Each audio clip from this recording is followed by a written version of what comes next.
অসম চৰকাৰৰ পুত্ৰ আছে, অসম চৰকাৰৰ পত্নীও আছে, অসম চৰকাৰৰ 4জনীয়া পৰিয়াল।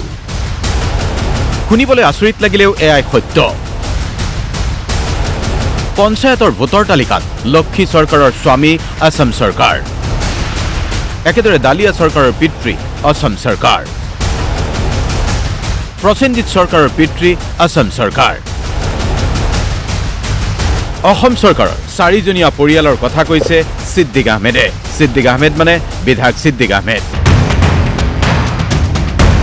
পঞ্চায়তৰ ভোটাৰ তালিকাত আসাম চৰকাৰৰ কথা ছিদ্দিক আহমেদৰ মুখত। ৰব, ইমানলৈকে ঠিকেই আছে।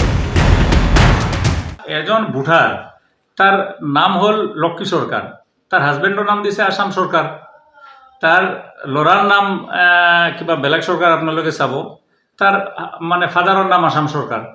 গতিকে মই আগামী মংগলবাৰ 11:30 বজাত আমি মানে জিলাৰ যিটো ডিষ্ট্ৰিক্ট কমিশ্যনাৰ অফিচ আমি ঘেৰাও কাৰ্যসূচী ল'ম আৰু ডিচিক ক'ম যে আপোনাৰ কোন মানুহে এই কামটো কৰিছে তাৰ ইমিডিয়েট একশ্যন ল'ব লাগে। আৰু যোৱাকালি মই মাননীয় মুখ্যমন্ত্ৰী ডাঙৰীয়াক মই চিঠি এখন লিখিছোঁ, তেওঁ নিশ্চয় ষ্টেপ লৈছে। গতিকে এনেকুৱা কাম যোনে কৰিছে তাৰ হয়তো ইমিডিয়েট একশ্যন লোৱাটো অত্যন্ত দৰকাৰ। শুনিলে নহয়, বিধায়ক ছিদ্দিকৰ মতে বিসংগতিপূৰ্ণ খচৰা ভোটাৰ তালিকা এয়া, য'ত নাম নাই বিধায়কৰেই। আসাম চৰকাৰৰ পৰিয়ালৰ কথা কোৱা বিধায়ক ছিদ্দিকৰো নাম নাই ভোটাৰ তালিকাত। ভোটাৰ তালিকাৰ পৰা অন্তৰ্ধান বিধায়ক ছিদ্দিক আহমেদৰ নাম। আজি মোৰ নিজৰ নামটো, মোৰ নিজৰ গাঁৱৰ মানুহৰ কোনো নাম নাই, মোৰ নিজৰ নাম নাই। মই এজন MLA, মোক চিনি নাপায় নেকি তেওঁলোকে? গতিকে এই যিটো ইণ্টেনশ্যনেলি তেওঁলোকে কৰিছে, গোটা সমষ্টিটো তেওঁলোকে এনেকুৱা এটা পৰিস্থিতিৰ সৃষ্টি কৰিছে যে এইটো মানে কি পৰিস্থিতি হৈছে, গোটেই এটা হুলস্থুলীয়া পৰিৱেশ হৈছে।